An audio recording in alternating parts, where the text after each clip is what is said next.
Bom dia, pessoal! Sejam bem-vindos à edição número 319 do seu Acorda Mercado, para você começar a sua quinta-feira já no ritmo acelerado e bora para as notícias. Olha só que legal, o Ibovespa voa! Ontem o índice subiu 1,51% e fechou a 114.314 pontos, atingindo mais uma máxima histórica, recorde. O giro financeiro foi de 29 bilhões de reais, impulsionado pelo vencimento do índice.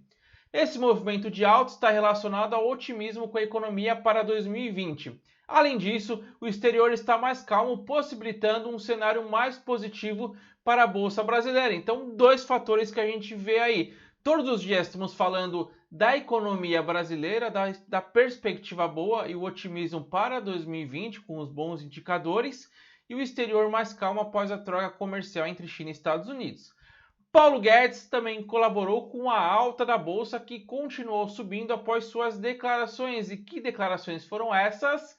O ministro da Economia mostrou o desejo de vender todas as estatais. O mercado gosta desse tipo de assunto, né? Vender estatais. E ele vê um crescimento do PIB de no mínimo 2% para 2020 e mencionou que já tem uma proposta pronta para a reforma tributária. O mercado também gosta de uma reforma, né? Além disso, vale mencionar também que a bolsa ganhou impulso com a formação de preço do vencimento de opções sobre o índice. Uma notícia que tomou conta dos noticiários, mas não deve ter nenhum efeito, aliás, não teve nenhum efeito, foi em relação ao impeachment do presidente Trump, que passou pela Câmara, mas dificilmente passará pelo Senado, até por isso que não pesou em nada para as bolsas. No Ibovespa, o dia foi bastante positivo, 49 ações em alta, 17 em baixa e duas ali no 0 a 0 no chove nem molha. As ações da Petrobras subiram 2,31%, mesmo com os preços do petróleo fechando em direções opostas, com o WTI para um lado e o Brent para o outro, aliás, praticamente de lado. As ações seguiram o otimismo com o cenário brasileiro. Já as ações da Vale subiram 0,22%. Os bancos voltaram a fechar em alta, as ações do Bradesco subiram 2,79%, do Itaú 1,28%, do Banco do Brasil subiram 3,45%, as ações do Santander subiram 3,05% e do Banco Inter subiram 0,19%. Já as ações da XP dispararam 11,8% na Nasdaq, se recuperando de duas quedas seguidas. As maiores altas de ontem foram da Engie Brasil, subindo 5,03%, Qualicorp subindo 4,48% e Pão de Açúcar subindo 4%. Já as maiores quedas foram de Marfrig, caindo 4,21%. Falando de Marfrig, a empresa confirmou na terça-noite o valor de R$ 10 por ação em sua oferta subsequente de ações, chamado follow-on. Com isso, o BNDES vai deixar de ser acionista da empresa, vendendo toda a sua participação por 2,1 bilhões de reais. É o BNDES se desfazendo aí de vários ativos. A segunda maior queda foi de Cogna, recuando 3%, e da Eletrobras Preferencial, caindo 2,95%. O dólar recuou ainda em ajuste depois da ata do Copom divulgada terça-feira, que reduziu as apostas de que o Banco Central continue o ciclo de baixa de juros no ano que vem. Lembrando uma coisa aqui, se os juros diminuem, ou seja, se os juros caem, a tendência é de saída de capital, já que os rendimentos ficam menos atrativos para o investidor estrangeiro. Por isso, uma possível manutenção da taxa de juros, ou seja, deixar de cair, aumentou o valor do real frente ao dólar. Pega essa ligação que é importante. Então, até por isso, o dólar recuou 0,31% aos R$ 4,05, já o euro recuou 0,49% a R$ 4,51. Os juros futuros encerraram ontem em queda, num ajuste de posição após o forte avanço das taxas futuras na terça-feira, que assustaram todo mundo que está em pré-fixado, quando predominou uma leitura mais conservadora da ata da reunião da semana passada do Copom do Banco Central, o Falongo, né?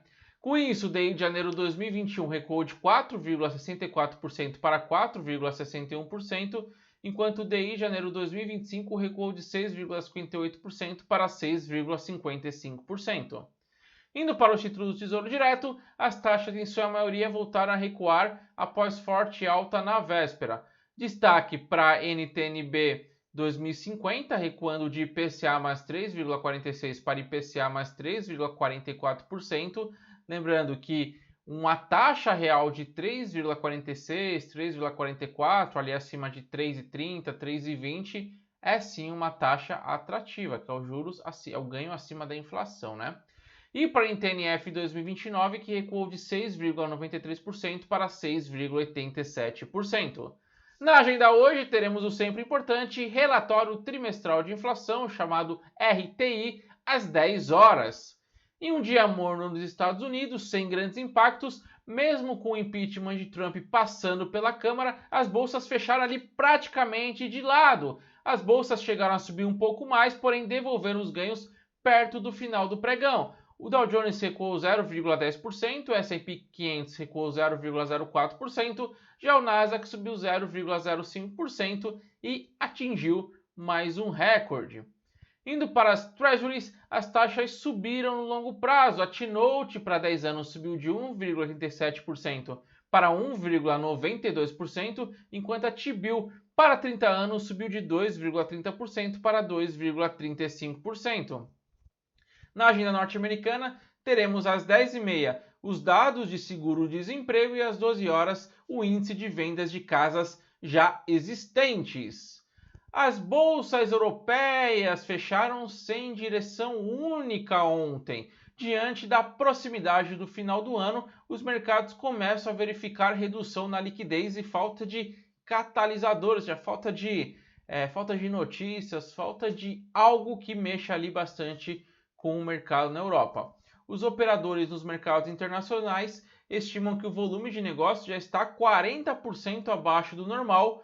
Contudo, novos receios sobre o Brexit e dados fracos pesaram no pregão, que teve como destaque no noticiário corporativo a assinatura da fusão entre Peugeot e Fiat Chrysler. Olha as montadoras aí se unindo, né? Resultando em uma das maiores montadoras do mundo. Por quê? Por que acontece isso? Porque as margens estão cada vez mais baixas e aí acaba se juntando para poder até conseguir aumentar um pouco essa margem.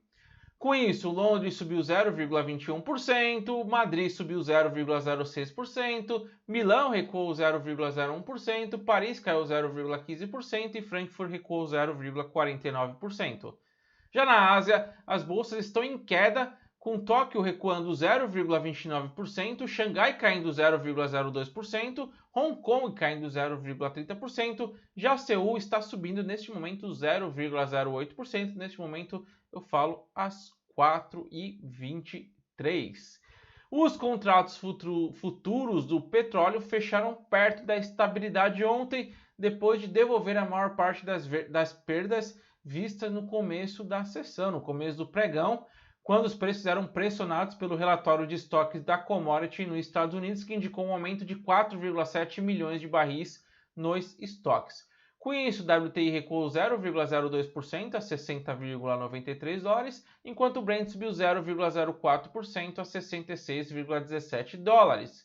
O contrato de 250 gramas de ouro, o OZ1D, recuou 1,19%, enquanto as criptomoedas estão subindo nas últimas 24 horas, com o Bitcoin subindo 7,12%, a Ethereum subindo 4,50% e a Ripple subindo 2,47%. E para finalizar, o IFIX, o índice de fundos imobiliários, que só sobe, meu Deus do céu. Ontem subiu 0,49% e teve como maior alta o fundo de investimento imobiliário General Shopping e Outlets do Brasil, sigla GSFI11, subindo 6,85%, enquanto a maior queda foi do fundo de investimento imobiliário TRX Edifícios Corporativos, sigla XTED11, caindo 8,16%. E por hoje é só.